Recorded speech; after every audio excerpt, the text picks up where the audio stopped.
Hi guys, I am Isa, and today we're going to learn about arrays and switch statements in C. Alright, so I'm going to include stdio.h.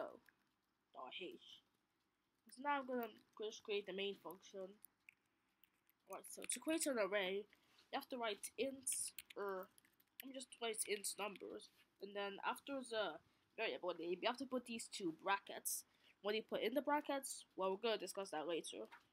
So we can make it a list. Let's say 8, 9, 1000. Alright, so now I have our list. This is for now.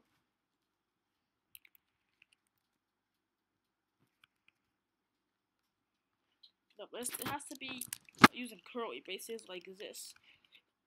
So yeah.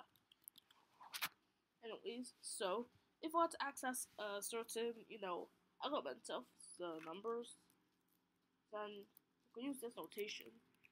Print f. So let's make it to be an integer. So then comma numbers.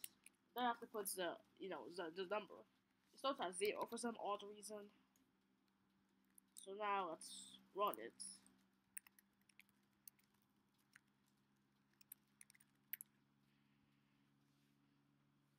It prints out 8.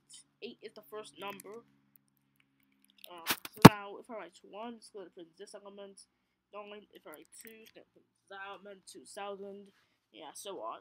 Anyways, so are these brackets really, like for? Well, the brackets are for specifying a certain length for the array. So we're going to type this out later as usual. So let me just combine this with loading while loops. Actually, for loops. Int I is equal to 0. I is less than the length of numbers is 5. How about I plus plus? So let's see, printf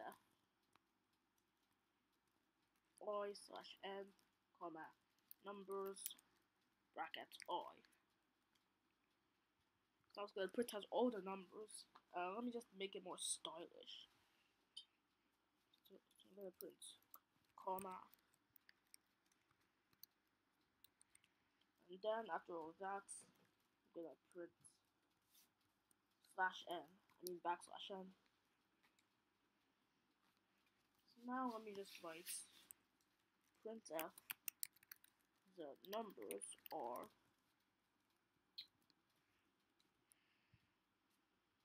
8, 9, 2050, 800. There's a comma here. I mean, well, this really matters anyways. So yeah. As I said, this bracket is for defining the lengths. If I write 4, it's going to show an error. There are too many elements. If I write 10, still going to show an error because there are too little elements. Oh wait, actually, if you write 10, it can work.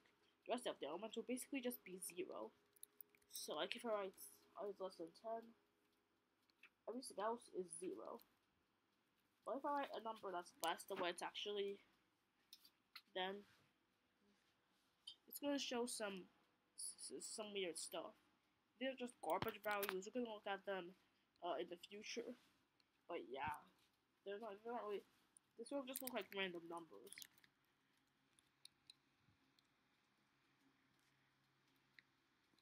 Anyways, so yeah. The next thing we have to worry about in this tutorial are switch statements.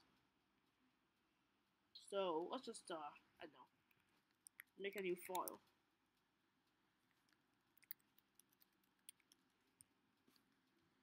I'm just copy this normal code. Fake switchers and dot slash. Alright, so let's say int num is equal to 5. Let's make a switch statement. Oh wait, actually I'll say int day is equal to 5. I'll make a better example. So let's use a switch statement.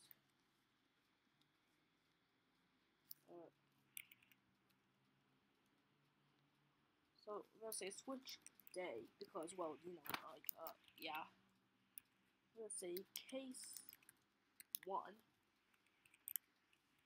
printf Monday. Now I'm going to put a slash n. So now, if I normally want it, it's going to say nothing.